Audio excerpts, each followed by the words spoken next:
हर खबर पर होगी आपकी पकड़।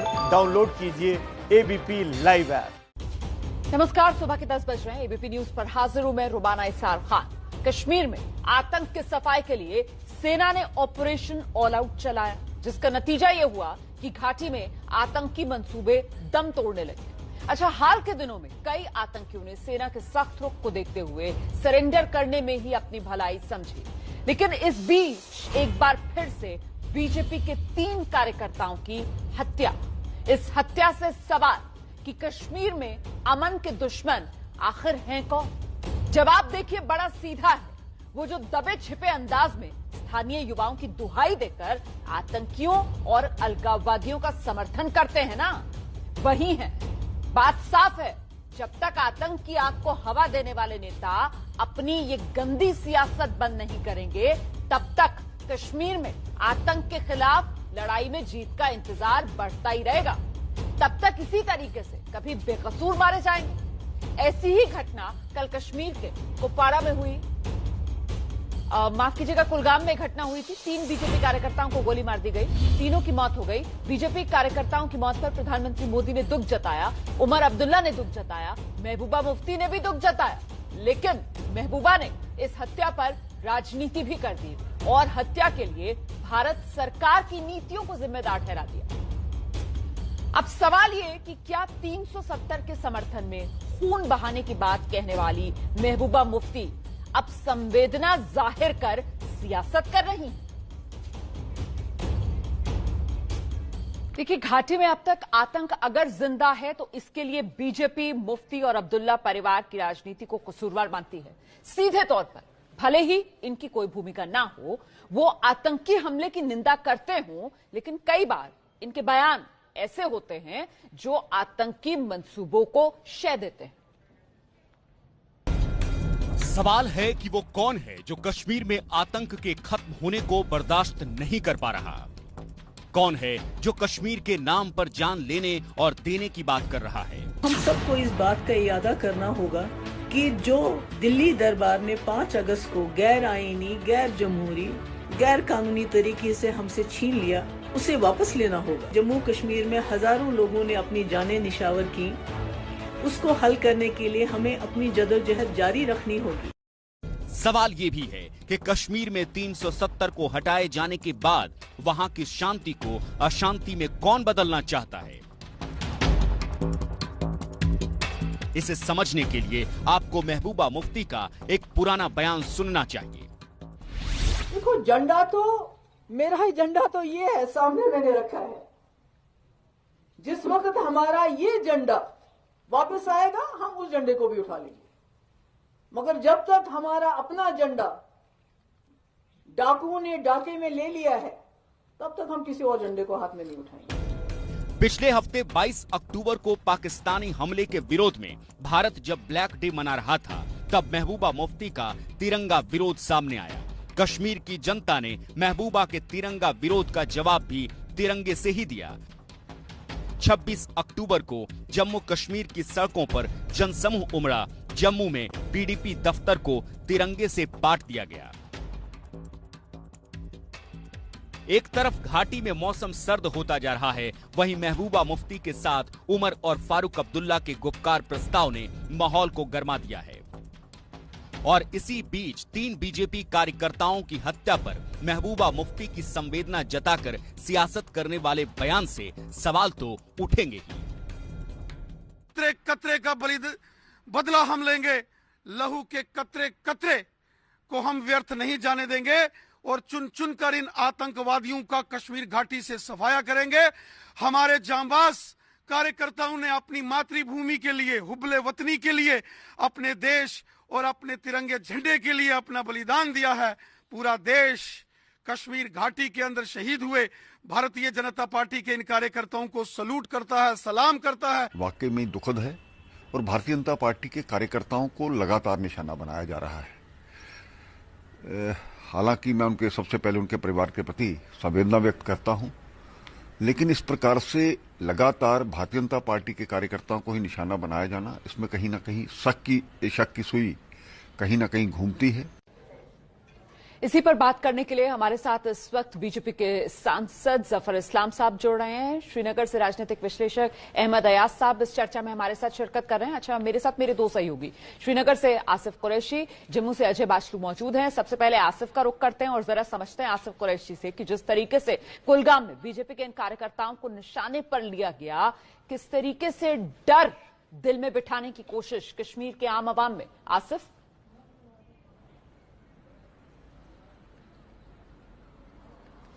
बिल्कुल, देखिए जिस तरीके से इस घटना को अंजाम दिया गया उससे साफ है कि जो मिलिटेंट्स की प्रेजेंस दक्षिण कश्मीर में ये माना जा रहा था कि सुरक्षा बलों के ऑपरेशंस के बाद काफी कम हो गई है, लेकिन कल जिस तरीके से इस घटना को अंजाम दिया गया, एक गाड़ी में सवार 3 बीजेपी कार्यकर्ताओं को वाईकेपुरा के ईदगाह के रोड पर रोक दिया गया और बाद में ताबड़तोड़ फायरिंग करके उनकी हत्या करके हमलावर भाग निकलने में कामयाब रहे। कहीं ना कहीं सुरक्षा में एक बहुत बड़ी चूक, क्योंकि ये तीनों कार्यकर्ता बीजेपी युवा मोर्चा से जुड़े होने के बावजूद भी सुरक्षा इनके पास नहीं थी, अपने घर में रह रहे थे और खुले तौर पर घूम रहे थे। लेकिन जिस तरीके से पिछले एक हफ्ते में, जैसा आपने कहा कि 22 अक्टूबर से लेकर अब तक जिस तरीके से बीजेपी ने अपनी प्रेजेंस जताने की कोशिश की, पहले 22 अक्टूबर को काला दिवस और फिर तिरंगा दिवस 26 अक्टूबर को मनाया था। बड़ी संख्या में बीजेपी कार्यकर्ता खुली तौर पर सड़कों पर आए थे, श्रीनगर में एक बड़ी रैली निकाली थी। उसी का जवाब में लग रहा है कि ये हमला किया गया है, क्योंकि आपसे थोड़ी देर पहले जो मिलिटेंट संगठन टीआरएफ है उनकी तरफ से इस हमले की जिम्मेदारी लेते हुए एक बयान जारी किया गया, जो उन्होंने अपने टेलीग्राम चैनल पे जारी किया, जिसमें उन्होंने इस हमले की न सिर्फ जिम्मेदारी ली बल्कि आइंदा भी इस तरीके के हमले करने की कोशिश को जारी रखने की भी बात की। उन्होंने कहा है कि जो कोई भी व्यक्ति खुले तौर पर जो कश्मीर में अलगाववाद चल रहा है उसको कमजोर करने की कोशिश करेगा तो उनको निशाना बनाया जाएगा। यानी हम देख रहे हैं लेकिन ये जो डर फैलाने की कोशिश की जा रही है आतंकवादियों की तरफ से, इसका जवाब भी दिया जा रहा है। जिस पार्टी को निशाने पर लिया जा रहा है आतंकवादियों की तरफ से, वही पार्टी आज जम्मू में किस तरीके के प्रदर्शन की तैयारी में है अजय बाचलू? क्योंकि बीजेपी ने सबसे ज्यादा नुकसान सहा है ना, पिछले 6 महीने में 14 कार्यकर्ता खो दिए हैं।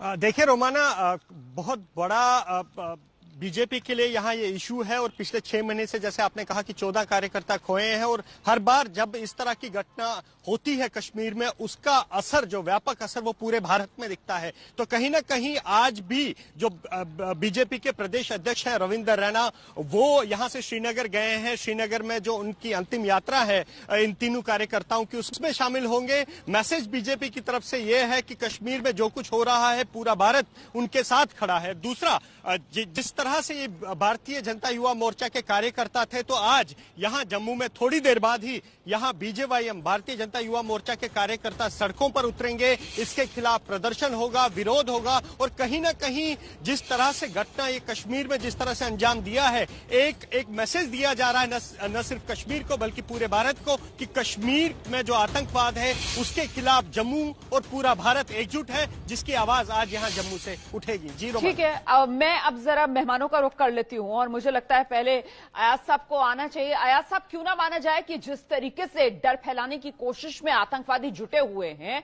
ये सब गुपकार गैंग की शय पर। पहले तो अफसोस की बात है कि जो वाक़ा हुआ और जिसमें 3 लोग मारे गए, ये एक अफसोसनाक बात है। तो जहां तक आपका सवाल है कि ये गुपकार गैंग से ताल्लुक है, मेरा मानना यह है कि ये कश्मीर जो है, जम्मू कश्मीर जो है, एक कन्फ्लिक्टिंग सिचुएशन, कन्फ्लिक्ट जोन है, कन्फ्लिक्ट सिचुएशन है इस टाइम, एक आर्म्ड स्ट्रगल है और ये उसी का नतीजा है कि बंदूकें दोनों साइड से चल रही है। तो वो एक वजह है जिसका ये नतीजा निकल रहा है, जो मेरा मानना है। और इसमें जो भी कोशिश है, कैसे इसको डिफेंड कर सकते हैं सर? दोनों साइड से बंदूकें चल रही हैं, ये क्या जवाब हुआ सर? एक तरफ बंदूकें जो हैं वो निहत्तों पर चल रही हैं, एक तरफ बंदूकें जो है वो मासूमों पर चल रही हैं सर, और दूसरी तरफ से अगर जवाब दिया जा रहा है तो उन्हें जवाब दिया जा रहा है जो इन मासूमों निहत्तों की जान ले रहे हैं। नहीं, मेरा मानना यह है कि यहाँ बंदूकें चलती है, मेरा मतलब वही है, यह गुपकार से ताल्लुक नहीं रखता है, क्योंकि यहाँ एक कॉन्फ्लिक्ट सिचुएशन है, उसी का नतीजा है। गुपकार का कनेक्शन भी मैं आपको बता देती हूँ। गुपकार गैंग में इसीलिए कह रही हूँ सर कि आतंकवादियों को शय मिलती है ना, आप आतंकवादियों को ऑक्सीजन देने का काम करते हैं अपने बयानों से, चीन को साथ लेकर वापस लेकर रहेंगे अधिकार, मैं तो ये तिरंगा भी नहीं कहते हैं, आप कहते हैं मैं तो झंडा नहीं उठाऊंगी, मेरा तो इससे कोई मतलब नहीं है जब तक मुझे मेरा झंडा वापस नहीं देते हैं। ये सब गुपकार गैंग वाले ही है ना सर। रोमाना जी, गुपकार डिक्लेरेशन जो है वो 10 दिन 20 दिन पहले हुआ, लेकिन इससे पहले भी तो ये वाक़ा होते रहे। इसका ये मतलब नहीं है कि सिर्फ गुपकार की वजह से यही हुआ है, ये बहुत पहले से भी आता गया और बहुत सारे ये भी सोचा गया बहुत बार कि इसको कैसे हल किया जाए, कैसे इसको टैकल किया जाए, जिसमें 370 को भी एब्रोगेट किया गया। सही कह रहे हैं अहमद अयाज साहब, लेकिन मेरा सवाल दरअसल बुनियादी यही है जो आप समझ नहीं पा रहे हैं कि जब तक इस तरीके के अलगाववादियों के समर्थन में बयान आते रहेंगे तब तक तो उन्हें ऑक्सीजन मिलता रहेगा ना। मुझे लगता है सैयद जफर इस्लाम को आना चाहिए। सैयद जफर इस्लाम साहब, इसीलिए अगर मैं कह रही हूं कि ये सो कॉल्ड जो मेन स्ट्रीम पॉलिटिशियंस हैं जम्मू कश्मीर के, जब तक उनके दिल से ममता खत्म नहीं होगी इन आतंकवादियों के लिए, तब तक तो वो इसी तरीके से निहत्तों को निशाने पर लेते रहेंगे सर। बिल्कुल ठीक कहा रोमाना जी, बड़े अफसोस की बात है, ये पॉलिटिशियंस अपने मफाद के लिए, अपने फायदे के लिए ये पूरे समाज को, पूरे वैल्यू को आग में झोंक रहे हैं बार बार। अभी देखिए जिस तरह से अमन का माहौल हो रहा था, इन्होंने एक गुप्तार जो संगठन बनाया और जो उनके दो पॉलिटिकल पार्टी के लोग उसमें मिल के जिस तरह के बयान दे रहे हैं, जिस तरह की बातें कर रहे हैं, उससे वहां पर और आग में घी देने का काम कर रहे हैं ये लोग। मुझे लगता है कि इन पार्टियों को समझना चाहिए कि आतंकवादियों के साथ खड़े होने में देश का नुकसान है, उनका भी नुकसान है और मासूमों की जान जा रही है। और ऐसे मासूम जो वहां के देश के हित में काम करना चाहते हैं, 3 जो यूथ थे, यंग बच्चे थे, वो तीनों देश के हित में काम करना चाहते थे, मेन स्ट्रीम पॉलिटिक्स का पार्ट रहना चाहते थे और चाहते थे कि वहां अमन का माहौल हो। लेकिन कुछ पार्टियां ऐसी हैं, चाहे वो फारूक अब्दुल्ला हो, चाहे मुफ्ती मोहम्मद मुफ्ती की पार्टी हो, ये दोनों पार्टियां जो है सिर्फ आतंकवाद को बढ़ावा देना चाहती हैं। ऐसे बयान देती हैं जिससे आतंकवाद बढ़े, ऐसे बयान देते हैं जिससे आम नागरिक जो है वो किसी तरह से परेशान हो और उनका अपना मफाद जो है पूरा सर होता रहे, जो अपना फायदा जो है उनका होता रहे। मुझे लगता है कि जवाब दीजिए इन आरोपों पर। अहमद अयाज साहब, जवाब दीजिए इन आरोपों पर सर। एक चीज काम करेंगे, चाहे कुछ भी हो, चाहे इनको भी आड़े हाथ लेना हो, हम आड़े हाथ लेंगे, लेकिन आतंकवाद खत्म करेंगे। चाहे दोनों पार्टियों को भी आड़े हाथ हमें लेना पड़े तो लेंगे, जरूर लेंगे। ठीक है सर। अहमद अयाज साहब, मैं किसी पॉलिटिकल पार्टी को डिफेंड नहीं करूंगा, लेकिन हकीकत यह है कि यही जानकर कि यहाँ हालात ठीक हो जाए, और आपने एक क्लेम भी किया था 370 को एब्रोगेट किया कि यहाँ नॉर्मलाइजेशन आ जाएगी, हालात ठीक हो जाएंगे, डेवलपमेंट हो जाएगी और सारा कामकाज ठीक हो जाएगा, मिलिटेंसी खत्म हो जाएगी, करप्शन खत्म हो जाएगा। लेकिन क्या आप भी सियासी पार्टी होने के बावजूद क्या आप आपका भी गलत नहीं है? आप गलत साबित नहीं हो रहे हो? अहमद अयाज साहब, मुद्दा ये है कि आप लोग आतंकवाद बर्दाश्त नहीं, आतंकवाद कतई बर्दाश्त नहीं, ये मैसेज क्यों नहीं दे पाते हैं आप लोग जो हैं सर? उनको इफ एंड बट के दायरे में लाकर आतंकवादियों को ऑक्सीजन देने का काम क्यों शुरू कर देते हैं? आप लोग वजह क्यों तलाशने लगते हैं? अब नया ये शुरू हुआ है कि साहब ये केंद्र की नीतियों की वजह से आतंकवाद बढ़ रहा है। जिस तरीके से 3 लोगों की हत्या कर दी जाती है और महबूबा मुफ्ती यही रट लगा रही है, केंद्र की नीतियों ने ले ली। रमाना जी, इसमें सबसे अहम रोल जो है, जो हुकूमत होती है, वक्त की हुकूमत होती है, उसका सबसे ज्यादा रोल बनता है। और बीजेपी ने यह समझा कि 370 एब्रोगेट करने के बाद सारा ठीक ठाक हो जाएगा। और सर बाकी जो मेन स्ट्रीम पॉलिटिशियंस हैं जम्मू कश्मीर के, मुफ्तीज महबूबाज, उनकी कोई जिम्मेदारी नहीं है? मुफ्तीज महबूबाज सिर्फ और सिर्फ जम्मू कश्मीर के आम आदमी को मरवाने के लिए वहां पर बैठे हुए आतंकवादियों के हाथ हैं। वो सिर्फ और सिर्फ आतंकवादियों को ऑक्सीजन देने के लिए जम्मू कश्मीर में सियासत कर रहे हैं सर। सारी जिम्मेदारी दिल्ली की है। असली हुकूमत वक्त की होती है, बात असली हुकूमत वक्त की होती है। इस वक्त भारतीय जनता पार्टी की हुकूमत है और उन्होंने फैसले भी, बहुत बड़े फैसले भी ले लिए 370 को एब्रोगेट करके, इसलिए जिम्मेदारी सबसे ज्यादा आप लोगों को खुशी मिल रही होगी, फिर तो आप लोगों को खुशी मिल रही होगी ना कि भाई राजनीतिक तौर पर देखो हम बीजेपी को यहाँ पर हराने में कामयाब हो गए। एक मिनट, जवाब एक छोटा सा लेते हैं सैयद जफर इस्लाम से, फिर मुझे ब्रेक पर जाना है। जल्दी से आइए जफर भाई।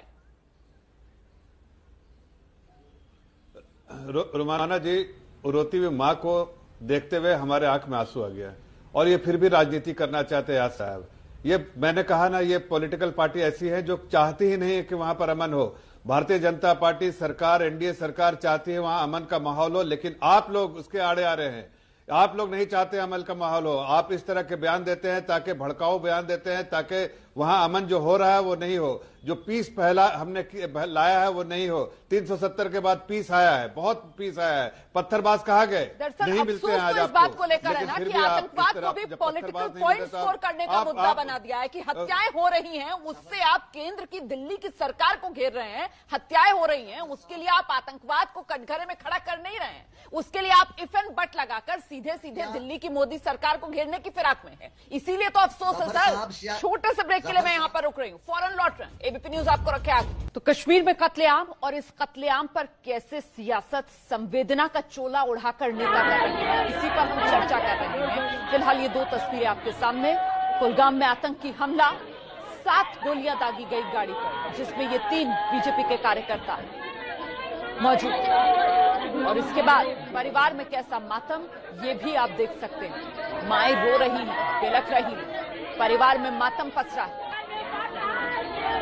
लेकिन ये आंसू, ये दर्द, ये तकलीफ इन परिवारों की दिखती नहीं है नेताओं को। अपनी राजनीति करने में वो इतने व्यस्त हैं कि कानों में ये दर्द की आवाजें सुनाई नहीं देती। हम छोटे से ब्रेक के लिए यहां पर रुक रहे हैं, फौरन लौट रहिए हमारे साथ। आगे बढ़ते हैं। कश्मीर की बात हम कर रहे हैं, जहां 3 बीजेपी नेताओं की हत्या कर दी गई और इस हत्या की जिम्मेदारी आतंकी संगठन टीआरएफ ने ली है।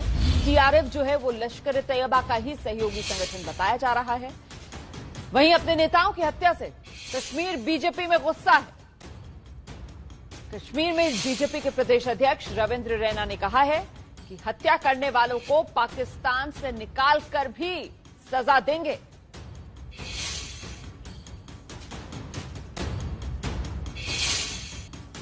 कश्मीर के कुलगाम में आतंकियों ने एक बार फिर एक बड़ी वारदात को अंजाम दिया है और 3 बीजेपी के कार्यकर्ताओं की निर्मम हत्या कर दी गई है। इस पर बात करने के लिए हमारे साथ रविंद्र रैना है।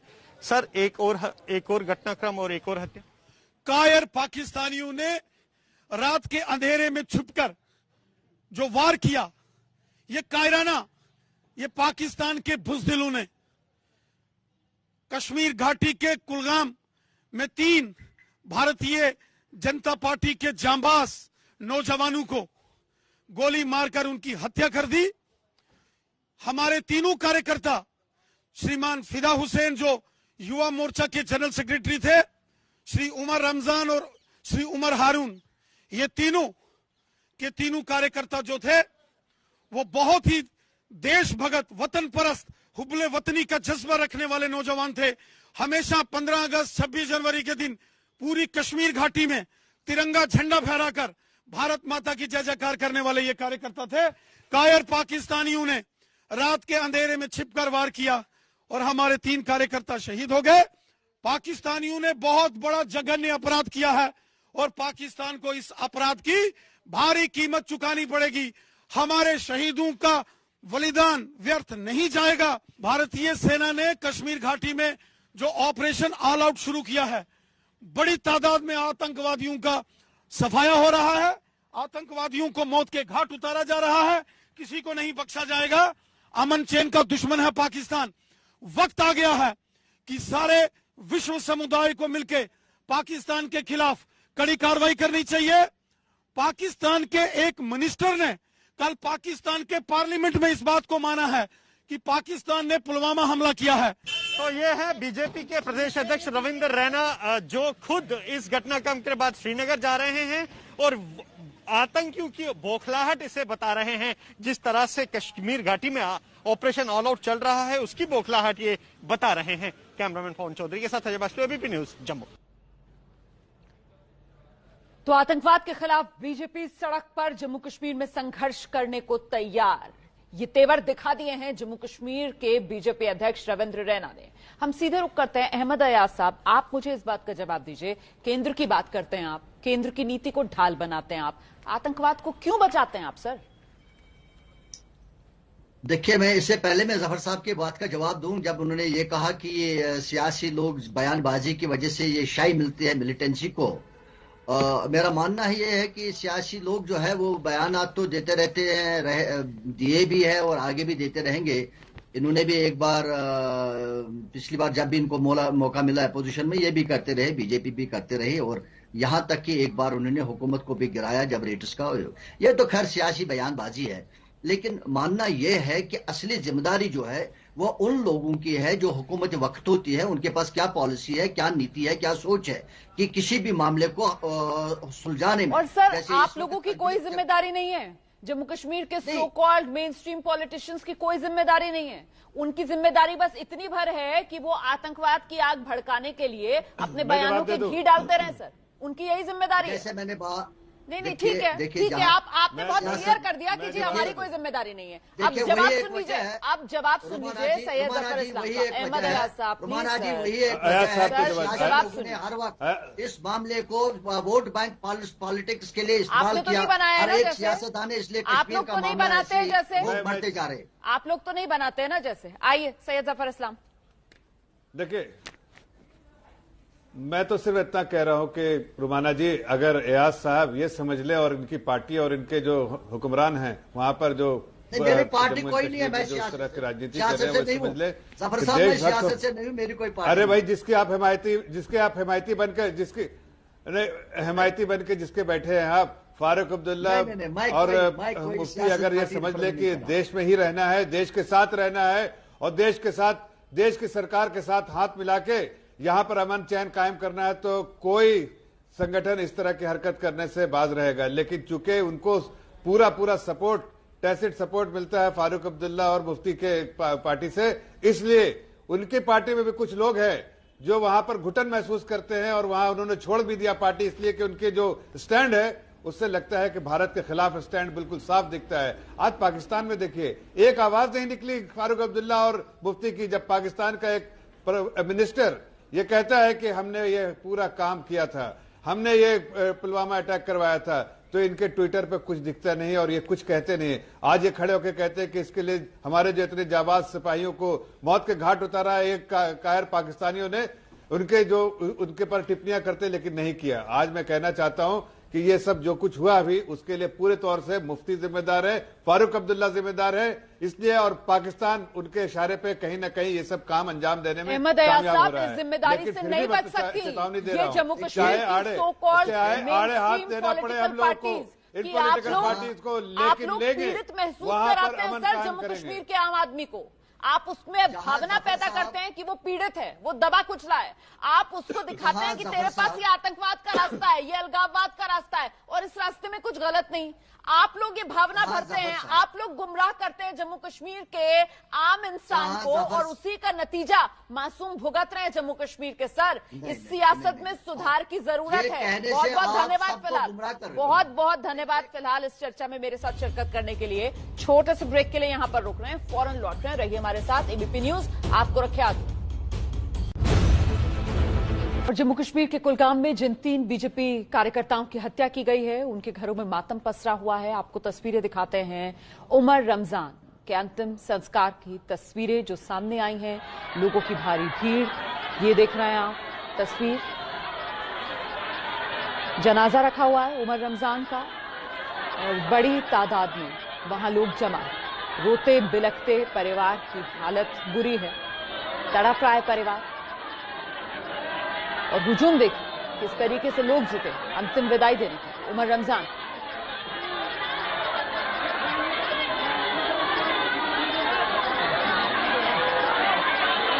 हालांकि आतंकवादियों की तरफ से धमकी दी गई, बावजूद इसको ये जनाजा आप देख रहे हैं लेकर जाया जा रहा है उमर रमजान का।